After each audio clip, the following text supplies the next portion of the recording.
Merry Christmas, everybody! Merry Christmas! I hope you had a wonderful day with or without family, that you had some joy in your day, and that you gave some joy to others. And I hope this reading gives you some joy, relaxation, and comfort and connection. So, where did we leave off last? Oh, so if this is your first time tuning in, I'm reading Harry Potter for the very first time. Yes, I'm doing it on Christmas Day. And, oh, this cheerful music's pretty loud. Is it loud on your side? But I have not read these books before, so please don't spoil anything in the chat or comments. I'm assuming we're in the home stretch here. So, yeah, I'm not reading the YouTube comments just in case. I will read them later on once the series is done. And I can go back and read what people have written. But I'm being safe here. I'm being very safe. So the last time, what happened last time? Oh, Luna and him were sneaking around. They got caught by Electo Caro. Something's gonna go down now. I'm assuming it's gonna get pretty intense right away. And the next chapter is called "The Sacking of Severus Snape." So, yeah. Oh, and thank you, Jenny, for reminding me, as you always do, lovely Jenny, to like the stream, please. That'd be very, very helpful. Christmas and Harry Potter go together like PBJ. Guys, is the image kind of dark, or is it just my phone? I don't know. Yep, not reading the comments. All right. Let's just get started, shall we? Shall we? All right. I'm gonna switch over to some creep music because they're just about to get into a fight. Actually, get some fight music going right away. Are your voice okay? Yeah. I can't go really high. I must have. I don't really feel like a cold, but it's a little raspy. But that's fine with me. If it doesn't hurt or anything. All right, let's get into it. Where's the music? Is the music happening? I think it has. I hope it's happening. The moment her finger touched the mark, Harry's scar burned savagely. Oh, right, they touched the mark to get Voldemort there. The starry room vanished from sight, and he was standing upon an outcrop of rock beneath a cliff. And the sea was washing around him, and there was triumph in his heart. Oh, he's going over to Voldemort. They have the boy! A loud bang brought Harry back to where he stood. Disorientated, he raised his wand, but the witch before him was already falling forwards. She hit the ground so hard that the glass in the bookcase tinkled. "I've never stunned anyone except in our DA lessons," said Luna, sounding mildly interested. "That was noisier than I thought it would be." And sure enough, the ceiling had begun to tremble. Scurrying, echoing footsteps were growing louder from behind the door leading to the dormitories. Luna's spell had woken Ravenclaw's sleeping above. "Luna, where are you? I need to get under the cloak." Luna's feet appeared out of nowhere. He hurried to her side, and she let the cloak fall back over them as the door opened and a stream of Ravenclaws, all in their nightclothes, flooded into the common room. There were gasps and cries of surprise as they saw Electo lying there unconscious. Slowly they shuffled in around her, a savage beast that might wake at any moment and attack them. Then one brave little first year darted up to her and prodded her back. It's not really a fight right now, is it? Her backside with his big toe. "I think she might be dead," he shouted with delight. "Oh, look," whispered Luna happily, as the Ravenclaws crowded in around Electo. "They're pleased." Yeah, great. Harry closed his eyes, and as his scar throbbed, he chose to sink again into Voldemort's mind.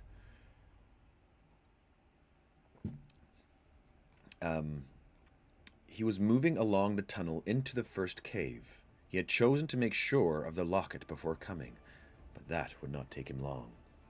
There was a rap on the common room door, and every Ravenclaw froze.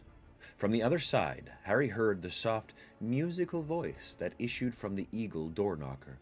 "Where do vanished objects go?"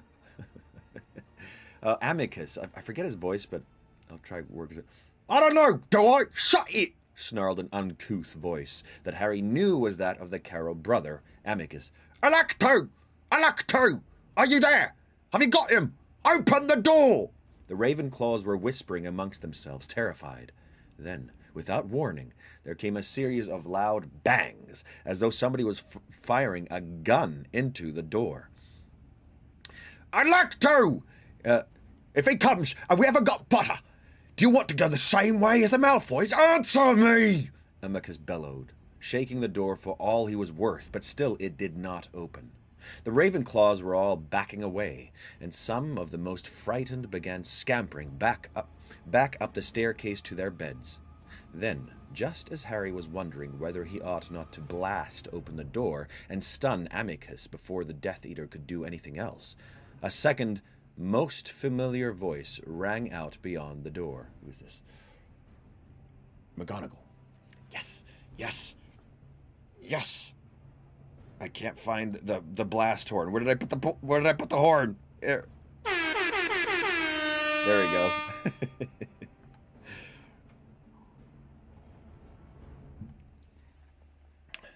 May I ask what you are doing, Professor Carrow? Trying to get through this damned door, shouted Amicus. Go and get Flitwick. Get him to open it now. But isn't your sister in there? Asked Professor McGonagall. Didn't Professor Flitwick let her in earlier? Scottish accent. What is it like? Earlier this evening, at your urgent request. Perhaps she could open the door for you. Oh, there we go. I'm getting it. I just lost it for a second. Then you needn't wake up half the castle. She ain't answering you old bosom. You open it. Can't do it now. Certainly, if you wish it, said Professor McGonagall with awful coldness. There was a genteel tap of the knocker, and the musical voice asked again, Where do vanished objects go? Into non-being, which is to say, everything, replied Professor McGonagall. Nicely phrased, replied the eagle door knocker, and the door swung open. Gee, hey, I'm 46, and this is the first time in my life I haven't spent Christmas with my family. Glad I found you guys. Welcome, the G Hale 2011. Merry Christmas. And everybody else who is not with family, like me, Merry Christmas. Welcome. Love having you here. Hope this gives you some joy today. All right, let's keep going. The few Ravenclaws who had remained behind sprinted for the stairs as Amicus burst over the threshold, brandishing his wand. Hunched like his sister, he had a pallid, doughy face and tiny eyes, which fell at once on Alecto, sprawled motionless on the floor. He let out a yell of fury and fear. What have they done? The little whelps! He screamed. I'll cruciate the lot of them till they tell me who did it. And what's the Dark Lord going to say? He shrieked, standing over his sister and smacking himself in the forehead with his fist. We haven't got him, and they've gone and killed her. She's only stunned, said Professor McGonagall impatiently, who had stooped down to examine Alecto. She'll be perfectly all right. No, she bludgering well won't, bellowed Mamicus. Not after the Dark Lord gets hold of her. She's gone and sent for him. I felt me mark burn, and he thinks we've got Potter. Oh. Got Potter? Said Professor McGonagall sharply. What do you mean, got Potter? He told us Potter might try and get inside Ravenclaw Tower, and to send for him if we caught him. Why would Harry Potter try to get inside Ravenclaw Tower? Potter belongs in my house. Beneath the disbelief and anger, Harry heard a little strain of pride in her voice. An affection for Minerva McGonagall gushed up inside him. We was told he might come in here, said Carol. I don't know why. Do I?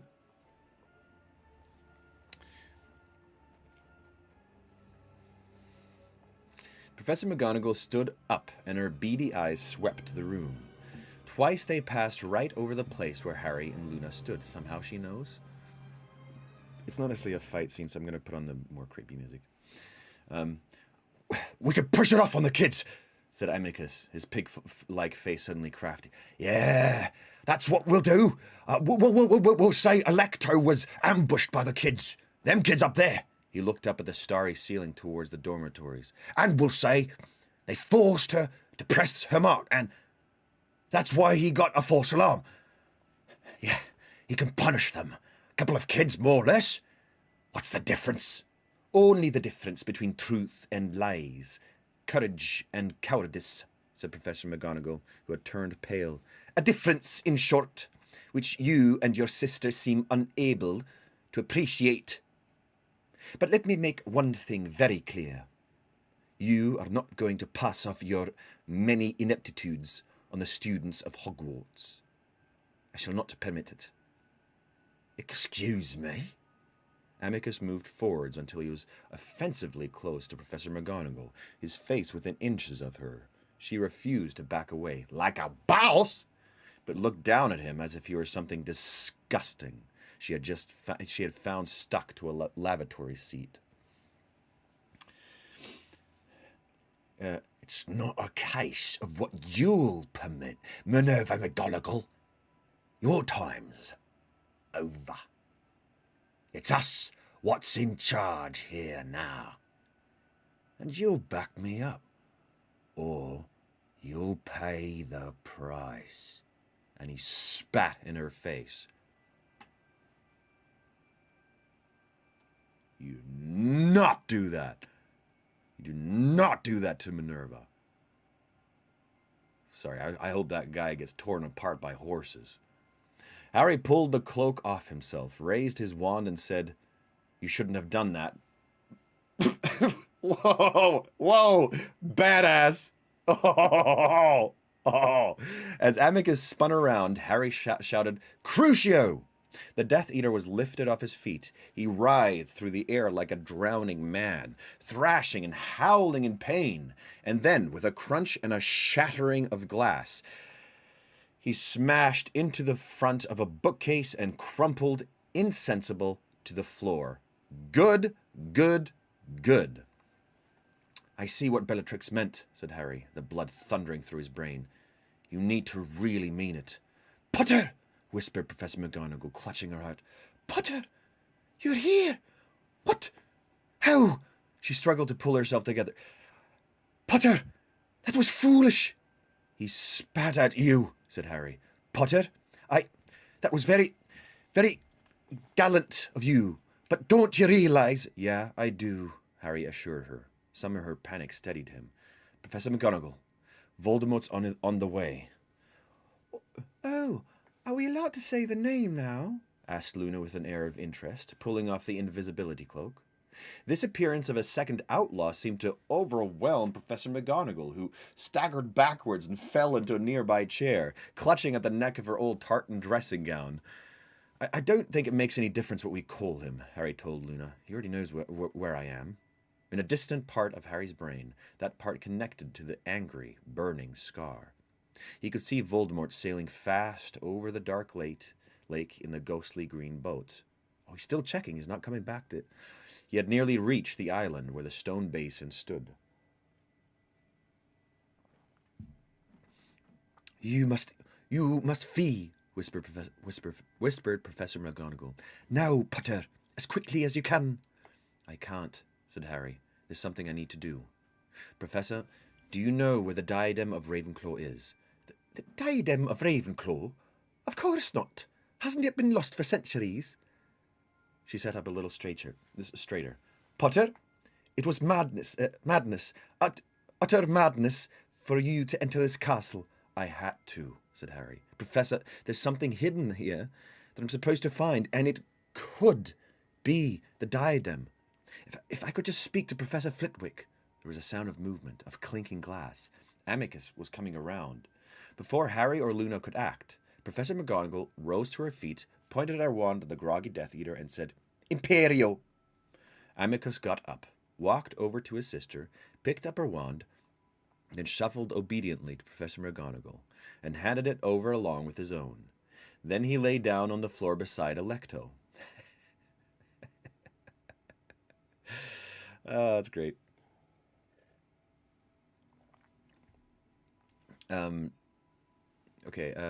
Professor McGonagall waved her wand again, and a length of shimmering silver rope appeared out of thin air. and snaked around the carrows, binding them tightly together. "Potter," said Professor McGonagall, turning to face him again with superb indifference to the carrow's predicament. "If he who must not be named does indeed know that you are here," as she said it, a wrath that was like physical pain blazed through Harry, setting his scar on fire.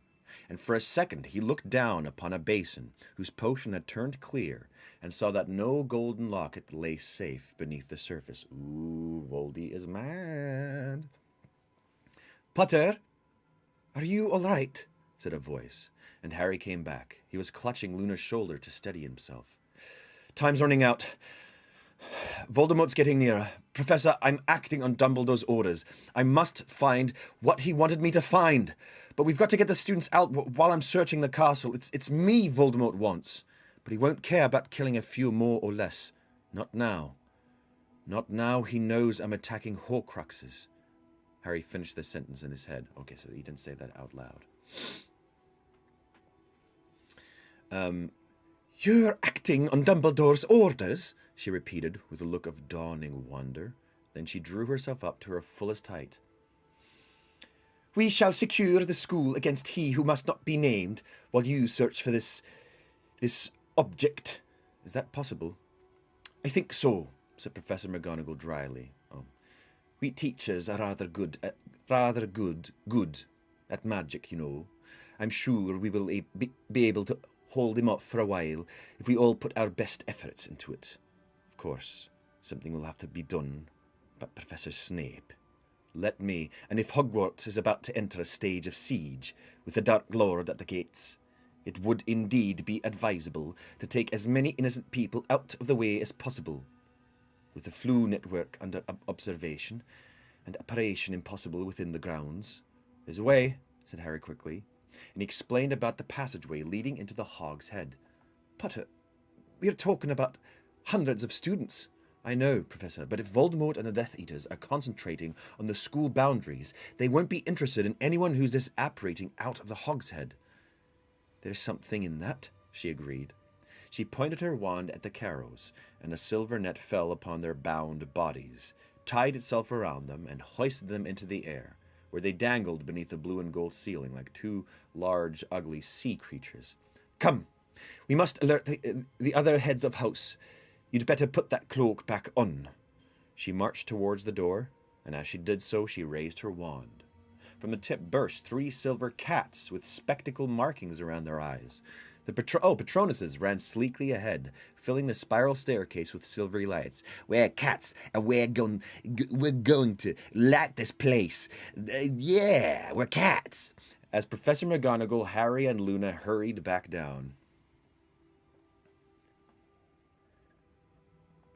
People from all over the world. Very cool.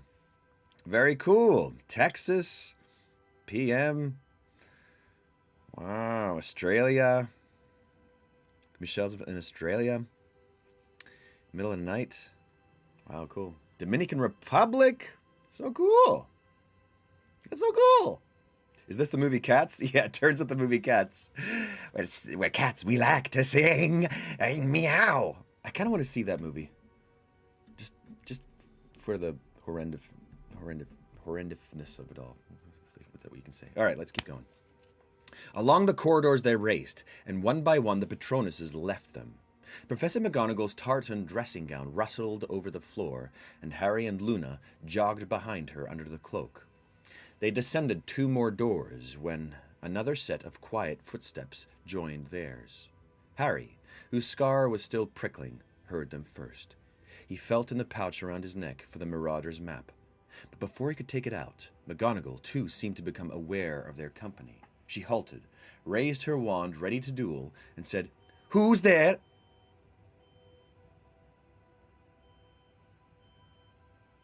Some kind of beeping sound. Oh, it's probably smoke detector or something downstairs. Whoops, they're probably cooking something. Okay. "It is I," said a low voice. From behind a suit of armor stepped Severus Snape. "Oh, damn! Okay, well, here we go."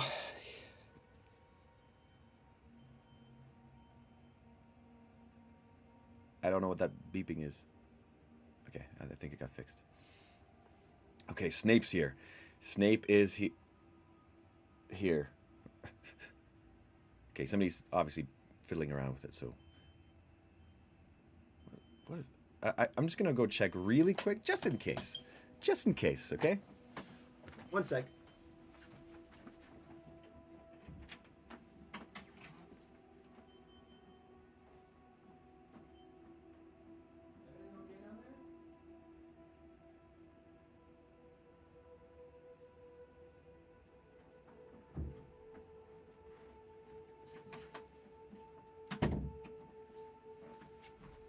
All good, all good. Just wanted to make sure. Better safe than sorry. Okay. Let's keep going. Okay, Snape's here. Cliffhanger. Hatred boiled up in Harry at the sight of him. He had forgotten the details of Snape's appearance and the magnitude of his crimes, forgotten how his greasy black hair hung in curtains around his thin face, how his black eyes had a dead, cold look. He was not wearing nightclothes, but was dressed in his usual black cloak, and he, too, was holding his wand ready for a fight. "Where are the colors?" he asked quietly. Whatever you told them to be, I expect, Severus," said Professor McGonagall. Oh, damn. Snape stepped nearer, and his eyes flitted over Professor McGonagall into the air around her, as if he knew that Harry was there. Harry held his wand up too, ready to attack.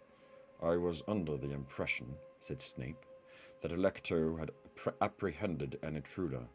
"Really?" said Professor McGonagall. "And what gave you that impression?"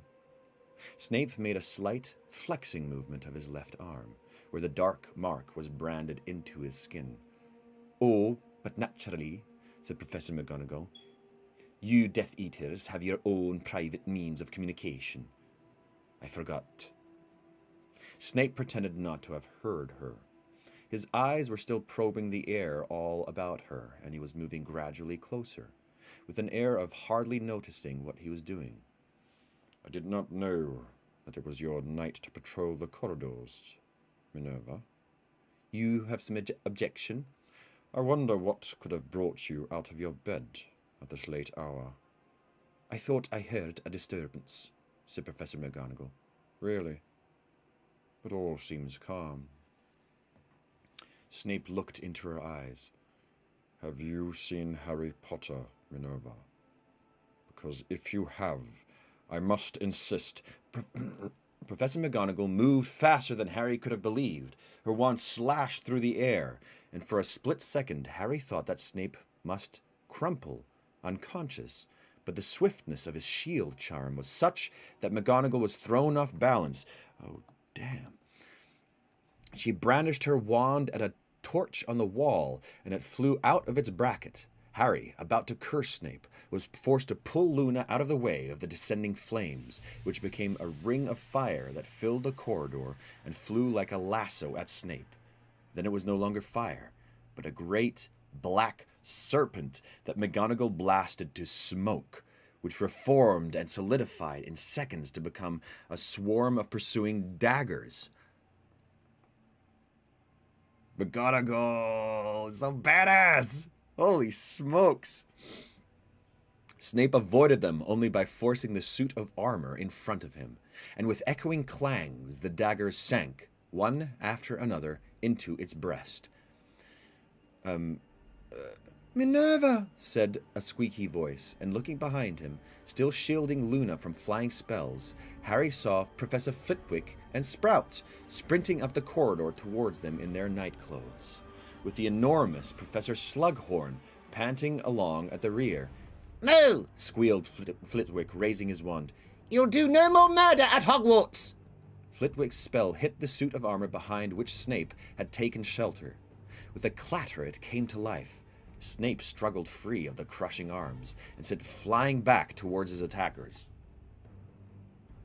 It's always more than I expect in these books.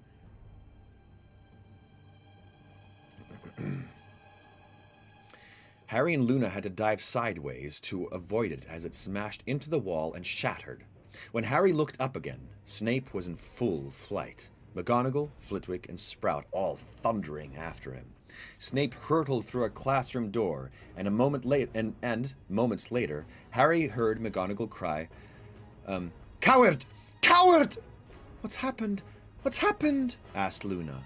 Harry dragged her to her feet, and they raced along the corridor, trailing the invisibility cloak behind them, into the deserted classroom where Professors McGonagall, Flitwick, and Sprout were standing at a smashed window. "He jumped," said Professor McGonagall, as Harry and Luna ran into the room. "Ah, boo, Snape," running. "You mean he's dead? You mean he's dead?" I just read that line like a bad actor would in a movie when they arrive. Just like running into the scene. "You mean he's dead?" Harry sprinted to the window, ignoring Flitwick and Sprout's yells of shock at his sudden appearance. "No, he's not dead," said McGonagall bitterly. "Unlike Dumbledore, he was still carrying a wand, and he seems to have learned a few tricks from his master." With a tingle of horror, Harry saw in the distance a huge bat-like shape flying through darkness towards the perimeter wall. Voldemort's there. Voldemort's there. There were heavy footfalls behind them, and a great deal of puffing. Slughorn had just caught up. "Harry!" he panted, massaging his immense chest beneath his emerald green silk pajamas. "I missed this dude." "My dear boy!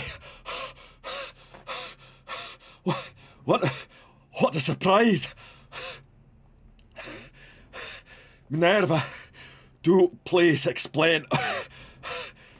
Severus, what?" "Our headmaster has taken a short break," said Professor McGonagall, pointing at the Snape-shaped hole in the window. "Professor!" Harry shouted, his hands at his forehead. He could see the inferi-filled lake sliding beneath him, and he felt the ghostly green boat bump into the underground shore. Okay, Voldemort's not there. Some other ghostly shapes. So they're the not Death Eaters. The I'm gonna kiss you with my mouth open. What are they called? Damn it! Snape-shaped hole. Totally. That's actually pretty funny. I kind of skipped over that. Okay. "Professor, we've got to barricade the school. He's coming now." "Very well. He who must not be named is coming," she told the other teachers. Sprout and Flitwick gasped. Slughorn let out a low groan. Potter has work to do in the castle on Dumbledore's orders. We need to put in place every protection of which we are capable, while Potter does what he needs to do." "You realize, of course, that nothing we do will be able to keep out you-know-who indefinitely," squeaked Flitwick. But we can hold him up," said Professor Sprout. "Thank you, Pomona," said Professor McGonagall, and between the two witches there passed a look of grim understanding. "I suggest we establish basic protection around the place, then gather our students and meet in the Great Hall." Oh, Dex is behind me. "Most must be evacuated, though if any of those who are over age wish to stay and fight, I think they ought to be given the chance." "Agreed," said Professor Sprout, already hurrying towards the door. "I shall meet you in the Great Hall in 20 minutes with my house." As she jogged out of sight, they could hear her muttering, "Tentacula, Devil's Snare, and Snaggleoff Pods. Yes, I'd like to see the Death Eaters fighting those." She's gonna use her plans to fight people. I dig that. Dementors, yeah. She's gonna use her plans to fight Death Eaters. I love it. It's like some kind of RPG. It's like an RPG. You've got You've got the healer and the plant person who's gonna be fighting against them. I can act, and then we got Flitwick. I can act from here, said Flitwick, and although he could barely see out of it, he pointed his wand through the smashed window and started muttering incantations of great complexity. Harry heard a weird rushing noise, as though Flitwick had unleashed the power of the wind into the grounds. Professor, Harry said, approaching the little charms master. Professor, I'm sorry to interrupt, but this is important. Have you got any idea where the diadem of Ravenclaw is? Protego horribilis. Horribilis. The diadem of Ravenclaw, squeaked Flitwick. A little extra wisdom never goes amiss, Potter. But I hardly think it would be much use in this situation. I only meant, do you know where it is? Have you ever seen it? Seen it? Nobody has seen it in living memory. Long since lost, boy. Harry felt a mixture of desperate disappointment and then panic. What, then, was the Horcrux? We shall meet you and your Ravenclaws in the great hall, Phileas, said Professor McGonagall, beckoning to Harry and Luna to follow her.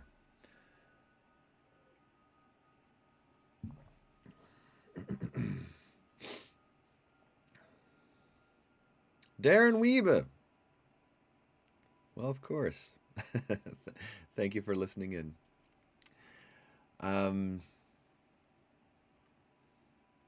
They had just reached the door when Slughorn rumbled into speech. My word, he puffed, pale and sweaty, his walrus mustache a quiver. What ought to do? I'm not sure at all sure whether this is wise, Minerva. He is bound to find a way in, you know. And anyone who's tried to delay him will be in most grievous peril. I shall expect you and the Slytherins in the Great Hall in 20 minutes also, said Professor McGonagall. If you wish to leave with your students, we shall not stop you. But if any of you attempt to sabotage our resistance or take up arms against us within this castle, then, Horace, we duel to kill. Minerva, he said, aghast. The time has come for Slytherin House to decide upon its loyalties, interrupted Professor McGonagall. Go and wake your students, Horace. Love her. Love her. She's awesome. She's so great. Harry did not stay to watch Slughorn splatter. He and Luna ran into Professor McGonagall, who had taken up a position in the middle of the corridor and raised her wand. Pierre Totem. Oh, for heaven's sake, Filch, not now. The aged caretaker had just come hobbling into view, shouting, Students out of bed! Students in the corridors! They're supposed to be, you blithering idiot, shouted McGonagall. Now go and do something constructive. Find Peeves. Peeves, stammered Filch, as though he had never heard the name before. I love this reunion of all these characters. Yes, Peeves, you fool! Peeves! Haven't you been complaining about him for a quarter of a century? Go and fetch him at once! Filch evidently thought Professor McGonagall had taken leave of her senses, but hobbled away, hunch-shouldered, muttering under his breath. And now, Pierre Totem Locomotor, cried Professor McGonagall. And all along the corridor, the statues and suits of armor jumped down from their plinths. I love that word. Plinths. And from the echoing crashes from the floor below and above, Harry knew that their fellows throughout the castle had done the same. You blithering idiot. Yeah, it's such a good... I want to steal that insult. You're such a blithering idiot. Peeves the conch-getter. Yeah. Okay. Hogwarts is threatened, shouted Professor McGonagall. Man the boundaries, protect us, do your duty to our school. Clattering and yelling, the horde of moving statues stampeded past Harry. Woo! Woo, woo, woo, woo, woo, woo! You hear that? Some of them smaller, others larger than life. There were animals too, and the clanking suits of armor brandished swords and spiked balls on chains. Now, Potter, said McGonagall, you and Miss Lovegood had better return to your friends and bring them to the Great Hall. I shall rouse the other Gryffindors. Is this it? Is this going to be the fight? The grand finale? They parted at the top of the next staircase. Wait. Oh yeah, okay. Harry and Luna running back towards the concealed entrance to the Room of Requirement. As they ran, they met crowds of students, most wearing traveling cloaks over their pajamas, being shepherded down to the Great Hall by teachers and prefects. That was Potter! Harry Potter! It was him. I swear, I just saw him. But Harry did not look back, and at last they reached the entrance to the Room of Requirement. Harry leaned against the enchanted wall, which opened to admit them, and he and Luna sped back down the steep staircase.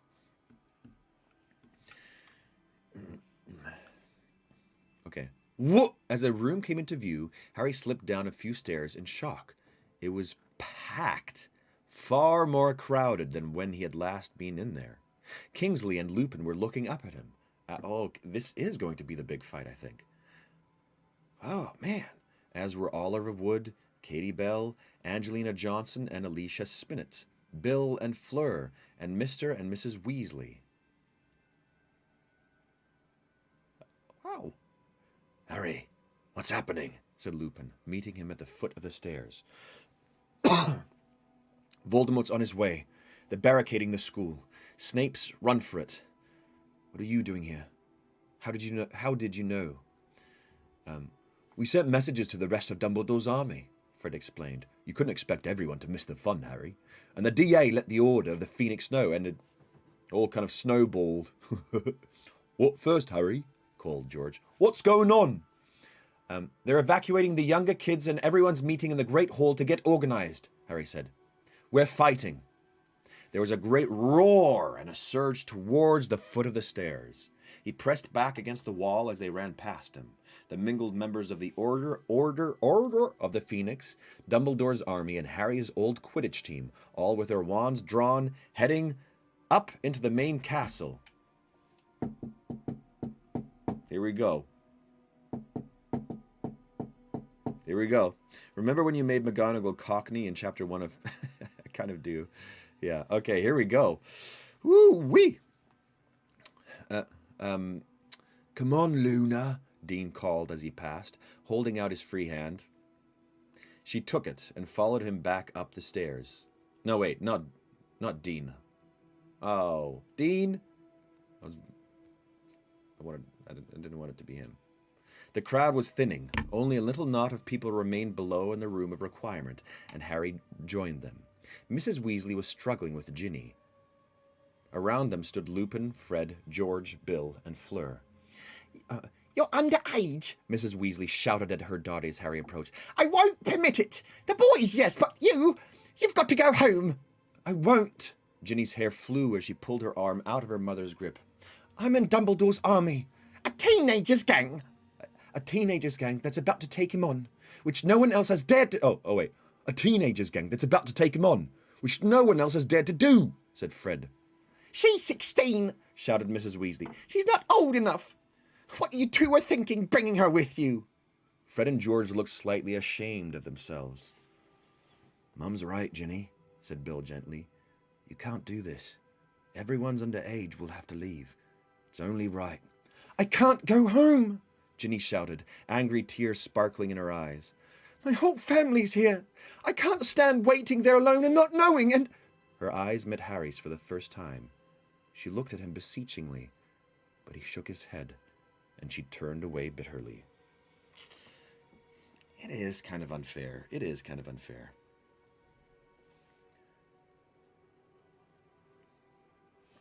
Oh, I meant I wouldn't read any of the comments on YouTube. FFF said that.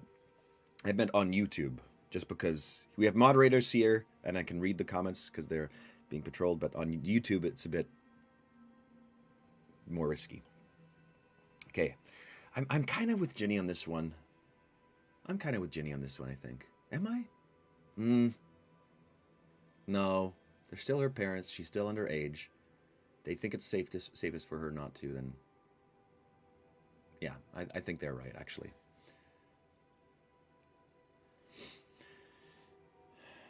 I feel sorry for Ginny. Harry's never too young for battle, yet the threshold for too young is set by how old Ginny is. That's also true, Mo. All right. There was a scuffling and a...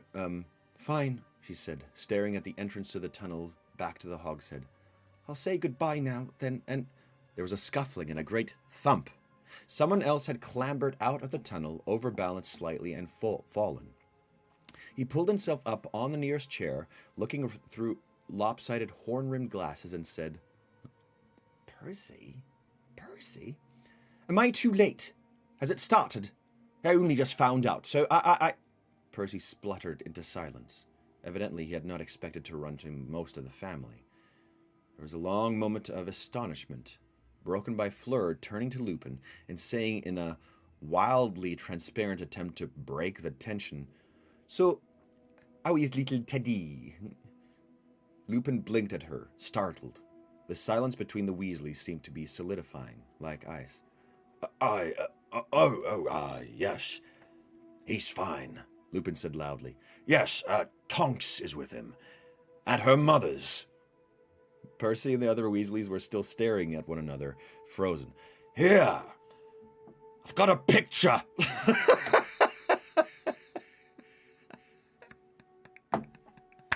Lupin shouted. He shouts this. Here! I've got a picture! So awkward. Lupin shouted. I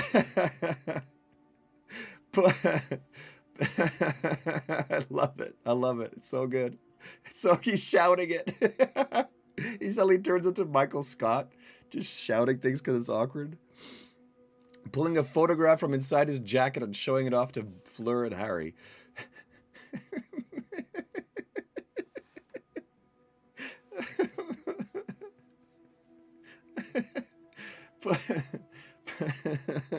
So good. Pulling a photograph from inside his jacket and showing it to... Oh, man.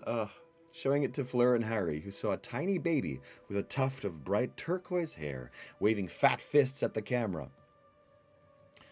I was a fool! Percy roared, so loudly that Lupin nearly dropped his photograph. I was an idiot! I was a pompous prat! I was a ministry-loving, family-disowning, power-hungry moron, said Fred. Percy swallowed.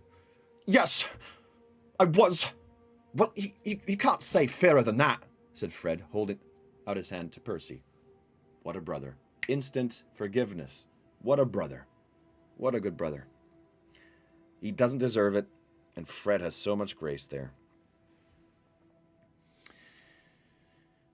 Mrs. Weasley burst into tears. I'm not going to put this moment on for this. Oh my gosh. Sorry. Pressed the wrong button. There we go. Mrs. Weasley burst into tears. She ran forwards, pushing Fred aside, and pulled Percy into a strangling hug while he patted her on the back, his eyes on his father. I'm sorry, Dad, Percy said. Mr. Weasley blinked rather rapidly, then he too hurried to hug his son. What made you see sense, Perce? Inquired George. It's been coming for a while, said Percy, mopping his eyes under his glasses with a corner of his traveling cloak. But I had to find a way out, and it's not easy at the Ministry. They're imprisoning traitors all the time. I managed to make contact with Aberforth, and he tipped me off 10 minutes ago that Hogwarts was going to make a fight for it. So here I am. Well, we do look to our prefects to take a lead at times such as these, said George, in a good imitation of Percy's most pompous manner. Oh, wait. He's like, well, we do look to our prefects to take a lead at times such as these, said George, in a good imitation of Percy's most pompous manner. Now, let's get upstairs and fight, or all the good Death Eaters will be taken. So, you're my sister-in-law now, said Percy, shaking hands with Fleur as they hurried off towards the staircase with Bill, Fred, and George. "Ginny!" barked Mrs. Weasley. Ginny had been attempting, under cover of the reconciliation, to sneak upstairs too. "Molly, how about this?" said Lupin. "Why doesn't Ginny stay here? Then at least she'll be on the scene and know what's going on. But she won't be in the middle of the fighting." That's a good idea," said Mr. Weasley firmly. "Ginny, you stay in this room. You hear me?" Ginny did not like the idea much, but under her father's unusually stern gaze, she nodded. Mr. and Mrs. Weasley and Lupin headed off for the stairs as well. "Where's Ron?" asked Harry. "Where's Hermione?" They must have gone up to the Great Hall already," Mr. Weasley called over his shoulder. I didn't see them pass by me," said Harry. They said something about a bathroom," said Ginny. "Not long after you left." "A bathroom?" When you gotta go, it's toilet time, it's toilet time.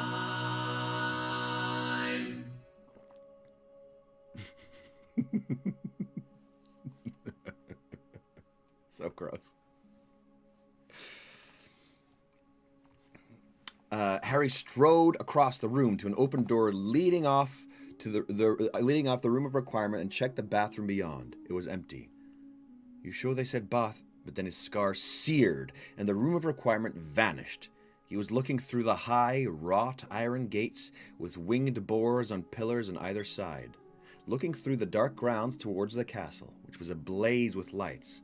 Nagini lay draped over his shoulders. He was possessed of that cold, cruel sense of purpose that preceded murder. Boy, oh boy, oh boy. Why do you always wet yourself during toilet time, John? Doesn't that defeat the point? I never learned how to go to the bathroom. I just kind of do something. Not looking. Is he done being gross? I'm sorry. There's some kind of beeping happening out there, and it's bugging me. So just give me 20 seconds here. Take my phone so I can use my flashlight or something. What the heck is that?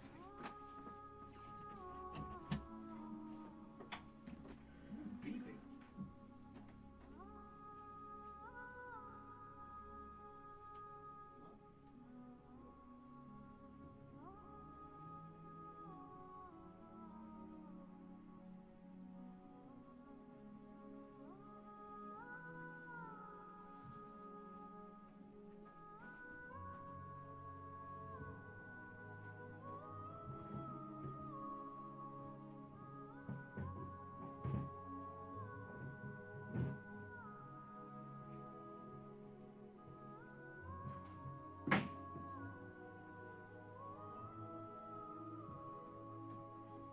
All right, I fixed it.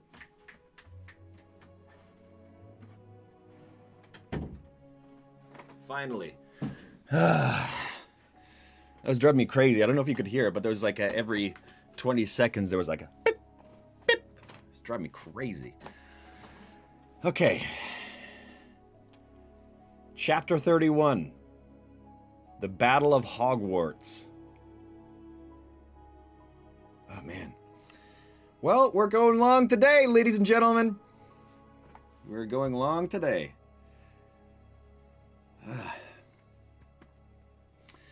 The enchanted ceiling of the great hall was dark and scattered with stars, and below it the 4 long house tables were lined with disheveled students, some in traveling cloaks, others in dressing gowns. Here and there shone the pearly white figures of the school ghosts. Every eye, living and dead, was fixed upon Professor McGonagall, who was speaking from the raised platform at the top of the hall. Behind her stood the remaining teachers, including the Palomino Centaur, Firenze, and the members of the Order of the Phoenix who had arrived to fight.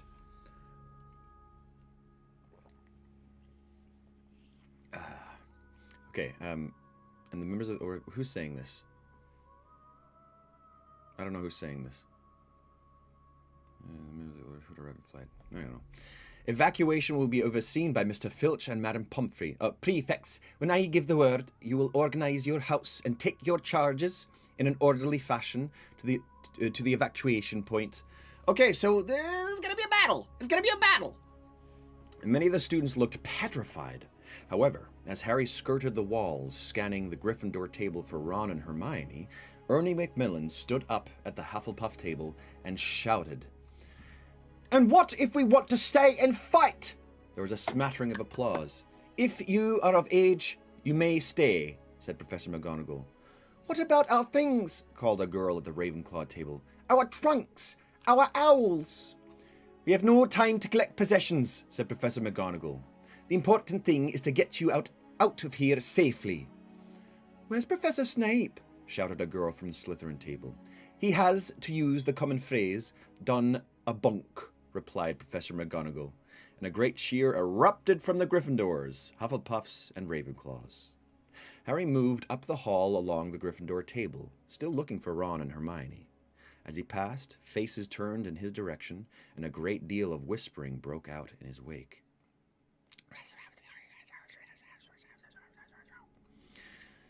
"We have already placed protection around the castle," said Professor McGonagall. Professor McGonagall was saying, "but it is unlikely to hold for very long unless we reinforce it. I must ask you, therefore, to move quickly and calmly, and do as your prefects." But her final words were drowned as a different voice echoed through the hall. It was high, cold, and clear. There was no telling from where it came. It seemed to issue from the walls themselves. Like the monster it had once commanded, it might have lain dormant there for centuries.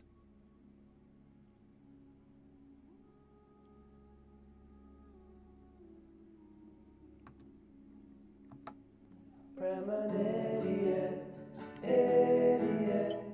It's time for John's premonition. I think what's going to happen is Ron and Hermione, they're off. They figured out what the last Horcrux is, or they're going to figure it out. They're going to destroy it on their own without Harry there. And Harry is going to battle Voldemort. I guess maybe not knowing that that beeping's there again. Not knowing that the Horcrux is destroyed. But I think that's what's going to happen. Yeah. They're both... Harry doesn't need to be there. They've destroyed it for him. That's my premonition. Like the monster it had once commanded, it might have lain dormant there for centuries. I'm assuming this is Voldemort. "I know you are preparing to fight." There were screams amongst the students, some of who clutched each other, looked around in terror for the source of the sound. Change it up here. "Your efforts are futile. You cannot fight me. I do not want to kill you. I have great respect for the teachers of Hogwarts. I do not want to spill magical blood." There was silence in the hall now, the kind of silence that presses against the eardrums, that seemed too huge to be contained by walls. "Give me Harry Potter," said Voldemort's voice, "and none shall be harmed. Give me Harry Potter, and I shall leave the school untouched. Give me Harry Potter, and you will be rewarded. You have until midnight." The silence swallowed them again. Oh my gosh, Carrie, it's 3 a.m. for you, and it's still doing the mod job. You can go to sleep. I don't have to look at the chat necessarily. So if you feel like you need to sleep, go to sleep. It's Christmas. It's Christmas.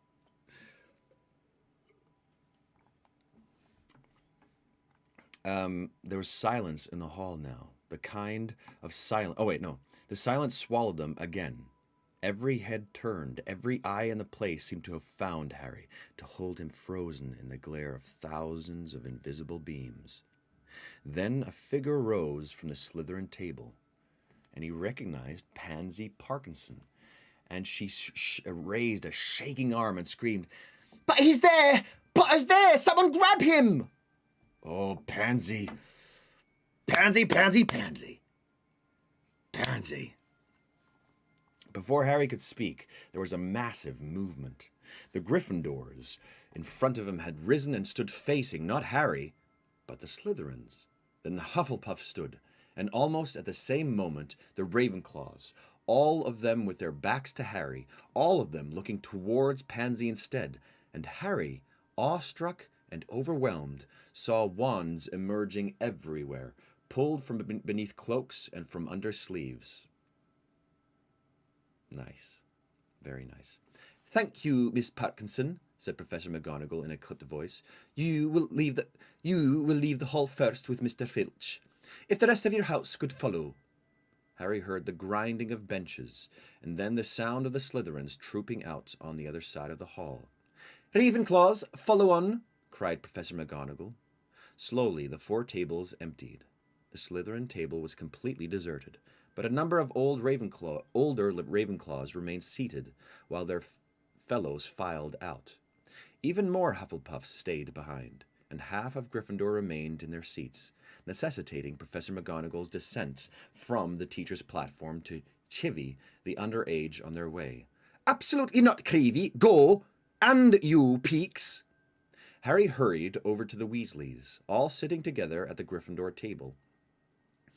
Where Ron and Hermione? Haven't you found? Began Mr. Weasley, looking worried. But he broke off as Kingsley had stepped forwards on the raised platform to address those who had remained behind. Yeah, I want to punch Pansy too. Okay, let's keep going. But he broke off as Kingsley had stepped forwards on the raised platform to address those who had remained behind. Oh, deep voice, there we go. We've only got half an hour until midnight, so we need to act fast. A battle plan has been agreed between the teachers of Hogwarts and the Order of the Phoenix. Professor Flitwick, Sprout, and McGonagall are going to take groups of fighters up to the 3 highest towers, Ravenclaw, Astronomy, and Gryffindor, where they'll have a good overview, excellent positions from which to work spells. Meanwhile, Remus, he indicated Lupin, Arthur, he pointed towards Mr. Weasley sitting at the Gryffindor table, and I will take groups into the grounds. We'll need somebody to organize defense of the entrances of the passageways into the school. Sounds like a job for us, called Fred, indicating himself and George, and Kingsley nodded his approval. It's like an army. It's definitely like an army now. Where were we? All right, leaders up here, and we'll divide up the troops. Potter, said Professor McGonagall, hurrying up to him as students flooded the platform, jostling for position, receiving instructions. Aren't you supposed to be looking for something? Sorry, Dexter's now at the door. He's scratching at the door. Sorry for all the interruptions. Just seems like one of those evenings. Come on, buddy.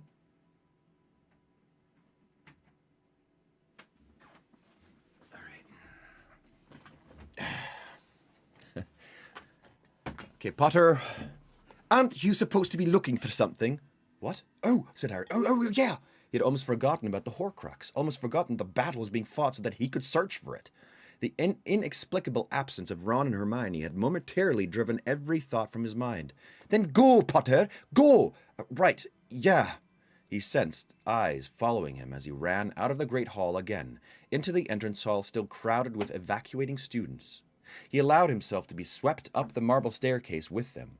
But at the top he hurried off along a deserted corridor. Fear and panic were clouding his thought process. He tried to calm himself, to concentrate on finding the Horcrux, but his thoughts buzzed as frantically and fruitlessly as wasps trapped beneath a glass. Without Ron and Hermione to help him, he could not seem to marshal his ideas.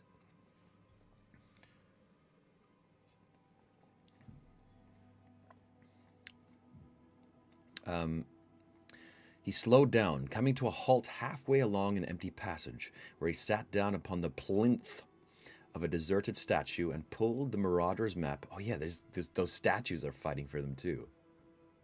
And pulled the Marauder's map out of the pouch around his neck. He could not see Ron or Hermione's names anywhere on it. though the density of the crowd of dots now making its way to the room of requirement might, he thought, be concealing them. He put the map away, pressed his hands over his face, and closed his eyes, trying to concentrate. That should use the little dog stairs I have for him. I've got little dog stairs leading up to my bed, so he doesn't wake me. Hey, buddy, come here. Come here. Doesn't want to. Okay, he put the map away, pressed his hands over his face, and closed his eyes, trying to concentrate. Voldemort thought I'd go to Ravenclaw Tower. There it was, a solid fact, the place to start. Voldemort had stationed Electo Carrow in the Ravenclaw common room. And there could be only one explanation. Voldemort feared that Harry already knew his Horcrux was connected to that house. Okay. Carrie, rejected. But the only object anyone seemed to associate with Ravenclaw was the lost diadem. And how could the Horcrux be the diadem? How was it possible that Voldemort, the Slytherin, had found the diadem that had eluded generations of Ravenclaws? Who could have told him where to look when nobody had seen the diadem in living memory? In living memory. Beneath his fingers, Harry's eyes flew open again.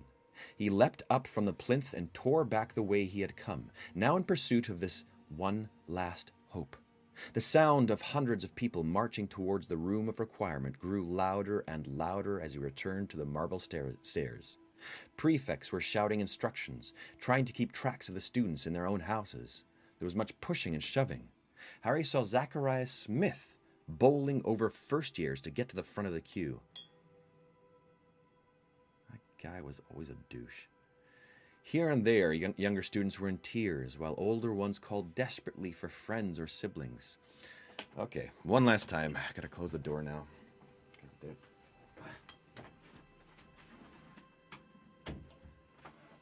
I don't want any more interruptions. I'm gonna keep on going with this book. No more interruptions. All right. Harry caught sight of the pearly white figure drifting across the entrance hall below, and yelled as loudly as he could over the clamor, "Nick! Nick! I need to talk to you!" He forced his way back through the tide of students, finally reaching the bottom of the stairs, where nearly headless Nick, ghost of Gryffindor Tower, stood waiting for him. Also, Hagrid has not been around.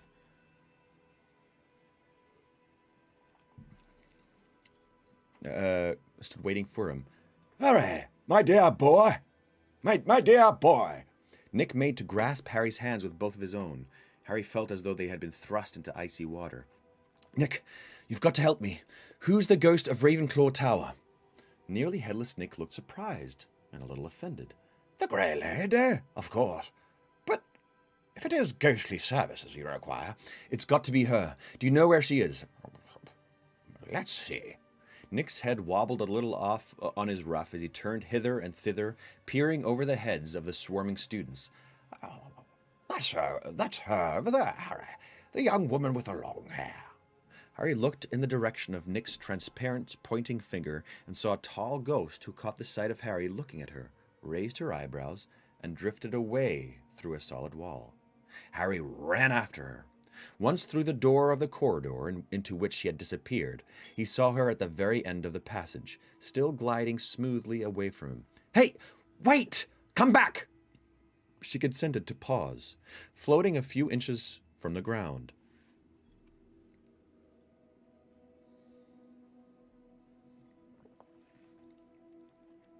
Harry supposed that she was beautiful, with her waist-length hair and floor-length cloak, but she also looked haughty and proud.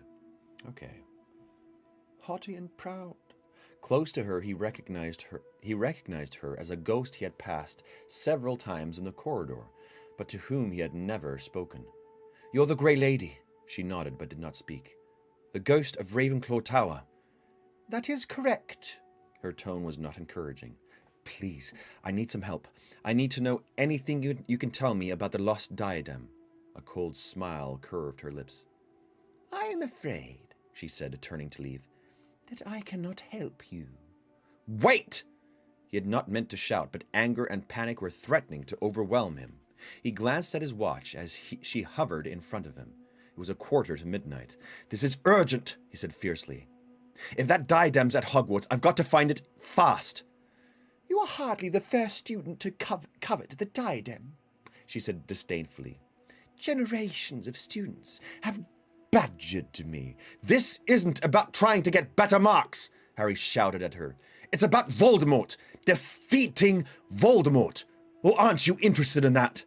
She could not blush, but her transparent cheeks became more opaque, and her voice was heated as she replied, Of course, How dare you suggest? Well, help me, then. Her composure was slipping. It's not a question of... She stammered. My mother's diadem. Your mother's? She looked angry with herself. When I lived, she said stiffly, I was Helena Ravenclaw. You're her daughter? But then you must know what happened to it. While the diadem bestows wisdom, she said, with an obvious effort to pull herself together, I doubt that it would be greatly increase your chances of defeating the wizard who calls himself Lord. Haven't I just told you I'm not interested in wearing it? Harry said fiercely. There's no time to explain, but if you care about Hogwarts, if you want to see Voldemort finished, you've got to tell me anything you know about the diadem.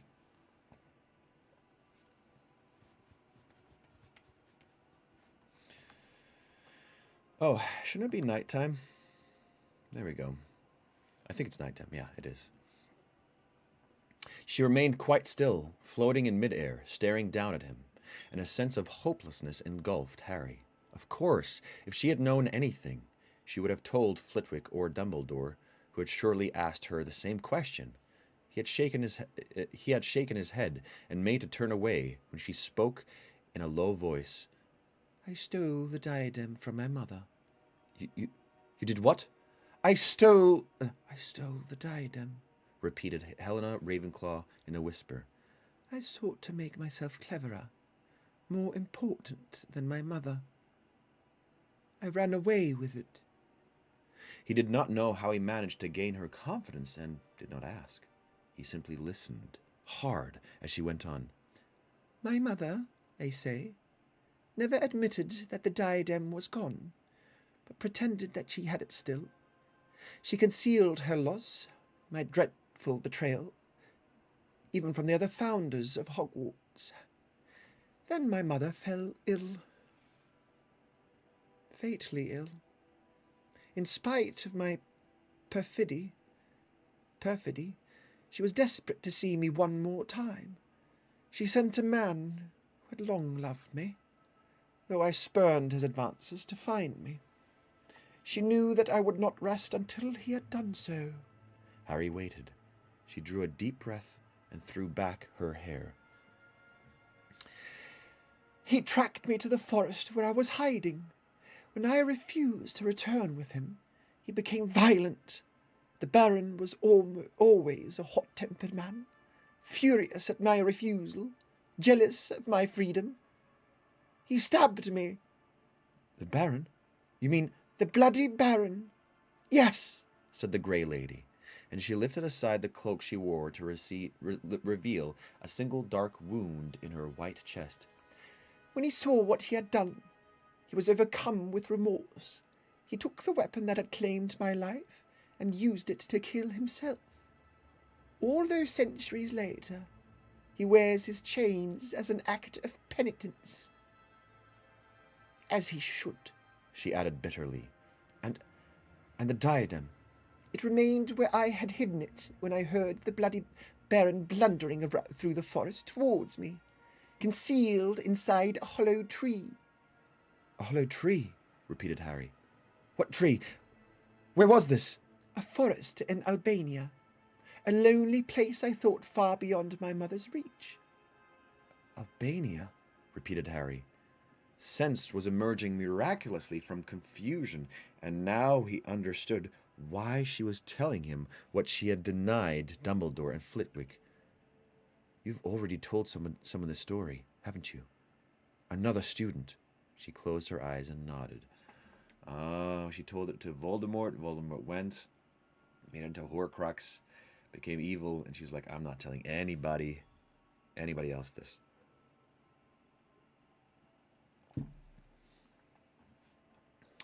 She closed her eyes and nodded. I had no idea. He was flattering. He seemed to understand, to sympathize. Yes, Harry thought. Tom Riddle would certainly have understood Helena Ravenclaw's desire to possess fabulous objects to which she had little right. Well, he wasn't the first person Riddle wormed things out of, Harry muttered. He could be charming when he wanted, so Voldemort had managed to wheedle the location of the lost diadem out of the Grey Lady. He had traveled to that far-flung forest and retrieved the diadem from its hiding place, perhaps as soon as he left Hogwarts, before he even started work at Borgin and Burke's. And wouldn't those secluded Albanian woods have seemed an excellent refuge when, so much later, Voldemort had needed a place to lie low, undisturbed, for 10 long years? But the diadem, once it became his precious Horcrux, had not been left in that lowly tree. No. The diadem had been returned secretly to its true home, and Voldemort must have put it there. "The night he asked for a job," said Harry, finishing his thought. "I beg your pardon?" "He hid the diadem in the castle. The night he asked Dumbledore to let him teach," said Harry. Saying it out loud enabled him to make sense of it all. "He must have hidden the diadem on his way up to, or down from, Dumbledore's office. But it was still worth trying to get the job. Then he might have got the chance to nick Gryffindor's sword as well. Thank you! Thanks!" Okay. Harry left her floating there, looking utterly bewildered. As he rounded the corner back into the entrance hall, he checked his watch. It was 5 minutes until midnight, and though he knew what the last Horcrux was, he was no closer to discovering where it was, but he's got the approximate. Generations of students had failed to find the diadem. That suggested that it was not in the Ravenclaw Tower. But if not there, where? What hiding place had Tom Riddle discovered inside Hogwarts Castle that he believed would remain secret forever? Lost in desperate speculation, Harry turned a corner, but he had taken only a few steps down the new corridor when the window to his left broke open with a deafening, shattering crash. As he leapt aside, a gigantic body flew in through the window and hit the opposite wall. Something large and furry detached itself, whimpering, from the new arrival and flung itself at Harry. "Hagrid!" "Yes!" Harry bellowed, fighting off Fang the Boarhound's attentions as the enormous bearded figure clambered to his feet. "What the—" "Harry, you're here! You're here!"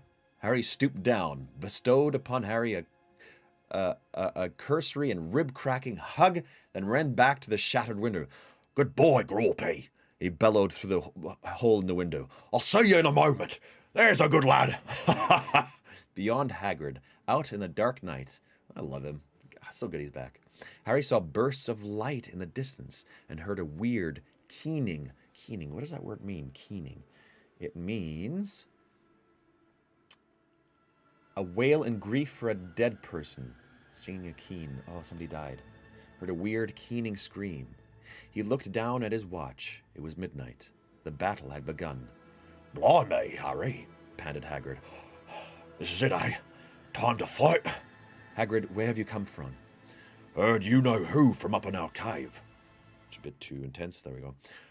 "Heard you know who from up in our cave," said Hagrid grimly. "Voice carried, didn't it?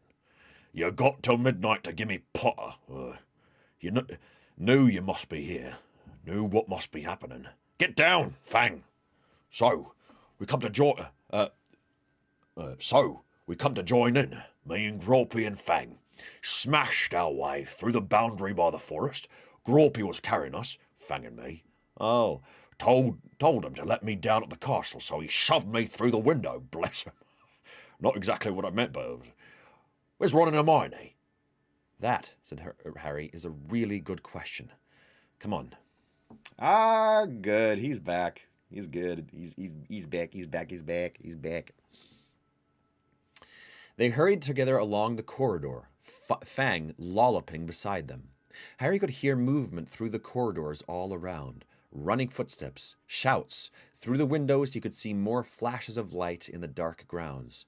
Where are we going? Puffed Hagrid, pounding along at Harry's heels, making the floorboards quake.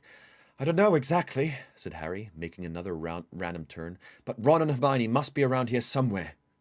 The first casualties of the battle were already strewn across the passage ahead. The two stone gargoyles that usually guarded the entrance to the staff room had been smashed apart by a jinx that had sailed through another broken window. Their remains stirred feebly on the floor, and as Harry leapt over one of their disembodied heads, it moaned faintly. "Oh, don't mind me. I'll just lie here and crumble."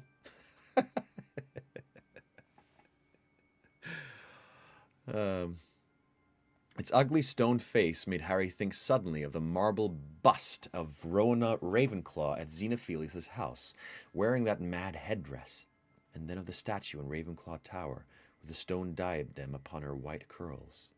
And as he reached the end of the passage, the memory of a third stone effigy came back to him, that of an ugly old warlock, onto whose head Harry himself had placed a wig and a battered old tiara.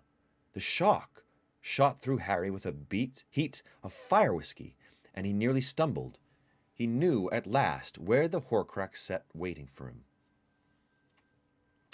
Tom Riddle, who confided in no one and operated alone, might have been arrogant enough to assume that he, and only he, had penetrated the deepest mysteries of Hogwarts Castle.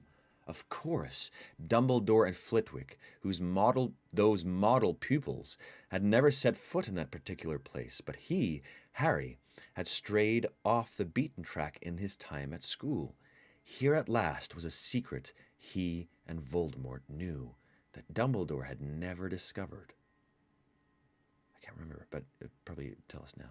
He was roused by Professor Sprout, who was thundering past, followed by Neville and half a dozen others, all of them wearing earmuffs and carrying what appeared to be large potted plants. "Mandrakes!" Neville bellowed at Harry over his shoulder as he ran. "Going to lob them over the walls! They won't like this!"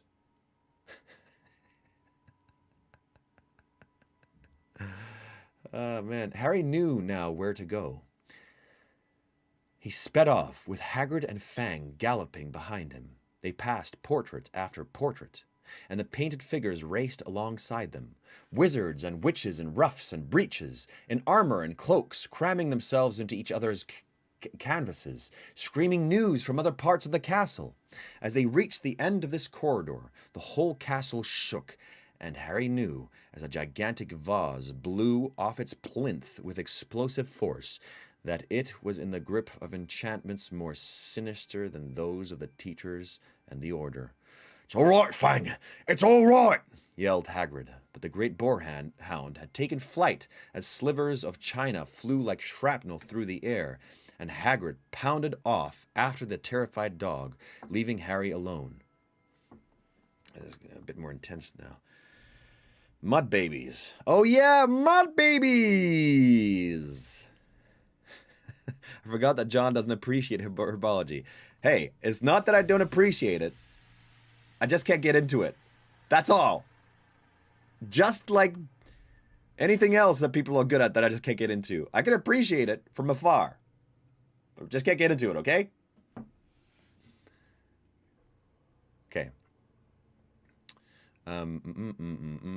He forged on through the trembling passages, his wand at the ready, and for the length of one corridor, the little painted knight, Sir Cadogan, rushed from one painting to painting beside him, clanking along in his armor, screaming encouragement, his fat little pony cantering beside him. "Braggarts and rogues! Dogs and scoundrels! Drive them out, Harry Potter! See them off!"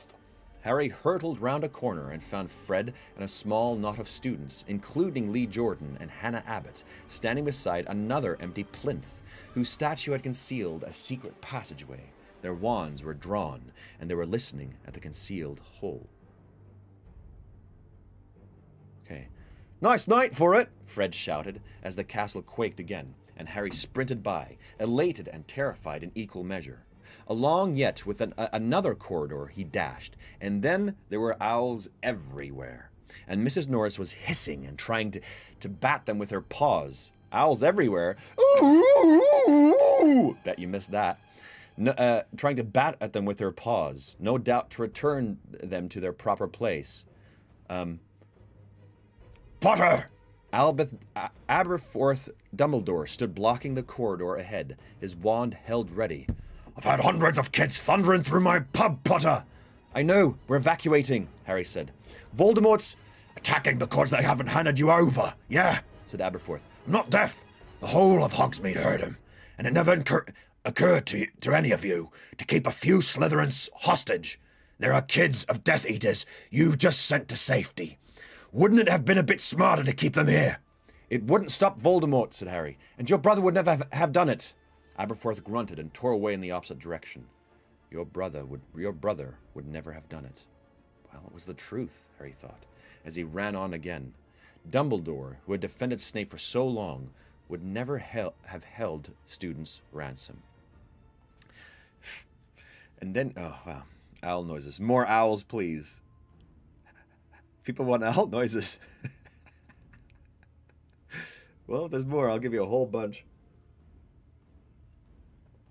Ooh, we're in a fight. Ooh, ooh.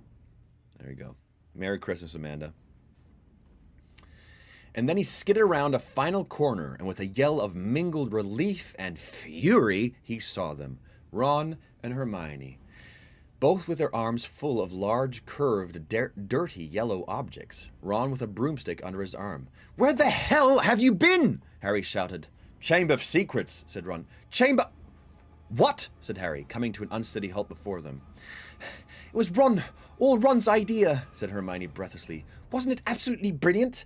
There we were, after you left, and I said to Ron, even if we find the other one, how are we going to get rid of it? We still haven't got rid of the cup. And then he thought of it. The basilisk! What the... Something to get rid of Horcruxes. Something to get rid of Horcruxes, said Ron simply. Ronald. You are getting much, much more clever. My boy. Harry's eyes dropped to the objects clutched in Ron and Hermione's arms. Great curved fangs torn, he now realized, from the skull of a dead basilisk. Wow, that's clever. But how did you get in there? He asked, staring from the fangs to Ron. You need to speak Parseltongue. He did, whispered Hermione. Show him, Ron. Ron made a horrible, strangled, hissing noise.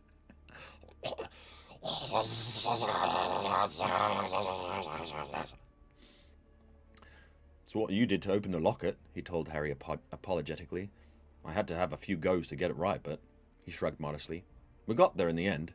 He was amazing, said Hermione. Amazing. Ooh, she in love. She in love. So, Harry was struggling to keep up. So we're another Horcrux down, said Ron, and from under his jacket he pulled the mangled remains of Hufflepuff's cup. Hermione stabbed it. Yes, I knew it. I knew it! Thought she should. She hasn't had the pleasure yet.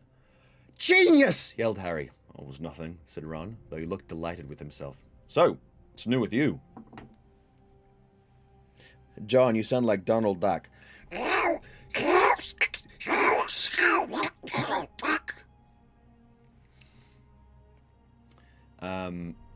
As he said it, there was an explosion from overhead. All three of them looked up as dust fell from the ceiling, and they heard a distant scream. I know what the diadem looks like, and I know where it is, said Harry, talking fast. He hid it exactly where I hid my old potions book, where everyone's been hiding stuff for centuries. He thought he was the only one to find it. Come on. As the walls trembled again, he led the other two back through the concealed entrance and down the staircase into the room of requirement. It was empty except for three women, Ginny, Tonks, and an elderly witch wearing a moth-eaten hat, whom Harry recognized immediately as Neville's grandmother. Oh. Thank you, everybody.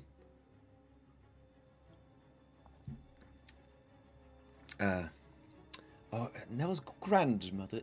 Neville's grandmother. Ah, Potter, she said crisply, as if she had been waiting for him. You can tell us what's going on? Is everyone okay? Said Ginny and Tonks together. As far as we know, said Harry. Are there still people in the passage to the Hogshead? He knew that the room would not be able to transform while there were still users inside it. I was the last to come through, said Mrs. Longbottom. I sealed it. I think it's unwise to leave it. Oh, she's old. Yes, I sealed it. I think it's unwise to leave it open now Aberforth has left his pub. Have you seen my grandson? He's fighting, said Harry. Naturally. Naturally, said the old lady proudly. Excuse me. I must go and assist him. That's nice. That's nice. With surprising speed, she trotted off towards the stone steps. Harry looked at Tonks. I thought you were supposed to be with Teddy at your mother's.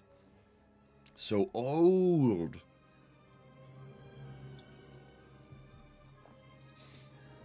I couldn't stand not knowing. Tonks looked anguished. She'll look after him. Have you seen Remus? He was planning to lead a group of fighters into the grounds. Without another word, Tonks sped off. Ginny, said Harry, I'm sorry, but we need you to leave too. Just for a bit. Then you can come back in. Ginny looked simply delighted to leave her sanctuary. And then you can come back in, he shouted after her as she ran up the steps after Tonks. You've got to come back in! Hang on a moment, said Ron sharply. You've forgotten someone. Who? Asked Hermione. House elves. They'll all be down in the kitchen, won't they? You mean we ought to get them fighting? Asked Harry. No, said Ron seriously. I mean, we should tell them to get out. We don't want any more Dobbies, do we? We can't order them to die for us. Yeah. There was a clatter as the basilisk fangs cascaded out of Hermione's arms. Running at Ron, she flung them around his neck and kissed him full on the mouth. Ron threw away the fangs and broomsticks he was holding and responding with such enthusiasm that he lifted Hermione off her feet. Is this the moment? Harry asked weakly. And when nothing happened except that Ron and Hermione gripped each other still more firmly and swayed on the carpet, he raised his voice. Oi! There's a war going on here! Ron and Hermione broke apart, their arms still around each other. What a moment. What a moment. And it's him caring about the Dobbies, the little house elves, that did it. No, mate, said Ron, who looked as though he had recently been hit on the back of the head with a bludger. So it's now or never, isn't it? Never mind that. What about the Horcrux? Harry shouted. Do you think you could just hold it in until we've got the diadem? Yeah, right. Sorry, said Ron, and he and Hermione set about gathering up fangs, both pink in the face. That was great. That was a great moment. Harry's third wheeling. Read it again. Love and magic in times of war. Let them have some fun, Harry. Yeah, totally. It was clear as the three of them stepped back into the corridor upstairs that in the minutes they had spent in the room of requirements, the situation within the castle had deteriorated severely. The walls and ceiling were shaking worse than ever.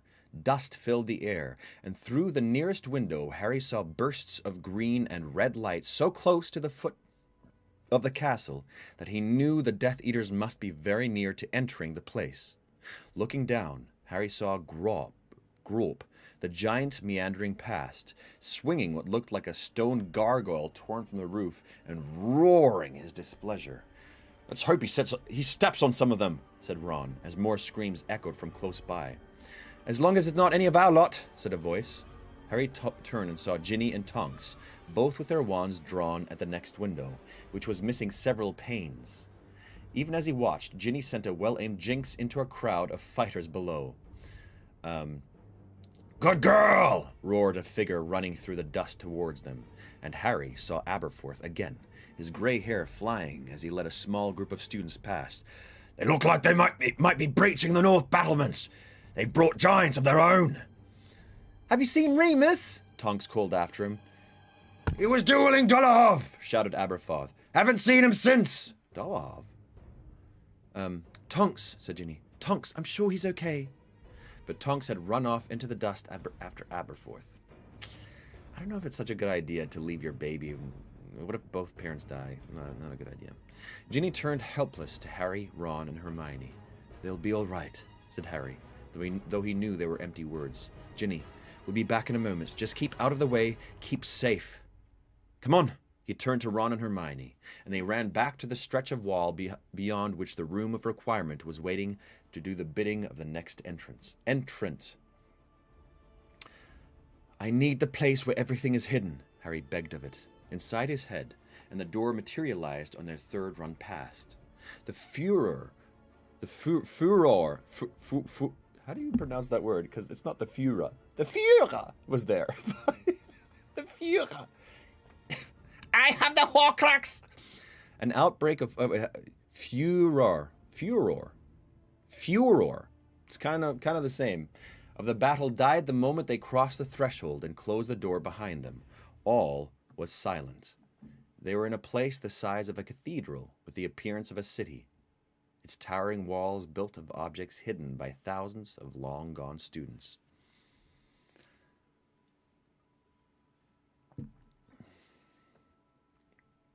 And he never realized anyone could get in, said Ron, his voice echoing in the silence.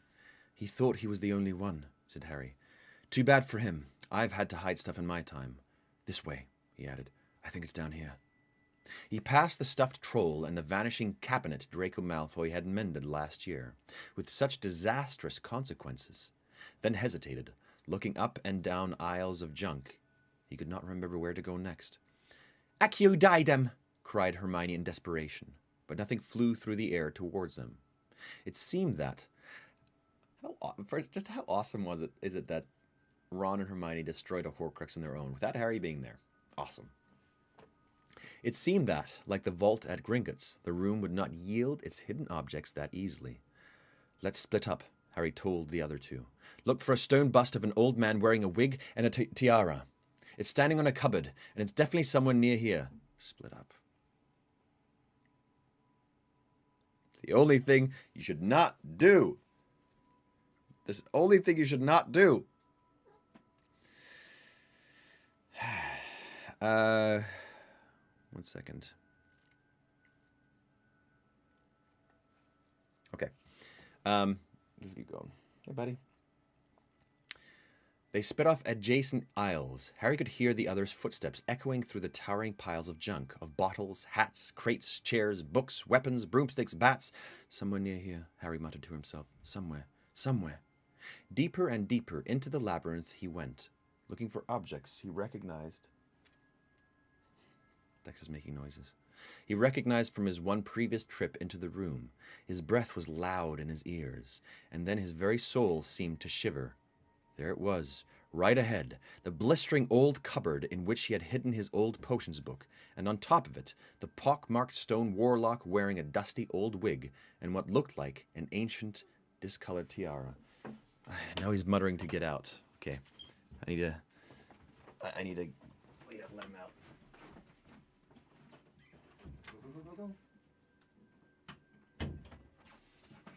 You must be smelling the food downstairs, as I am. But I'm sticking around for a little bit. Okay, I don't know how long this chapter goes on for, because we've gone for quite a while. How much? Oh, okay. Well, this is going to go on for quite a while.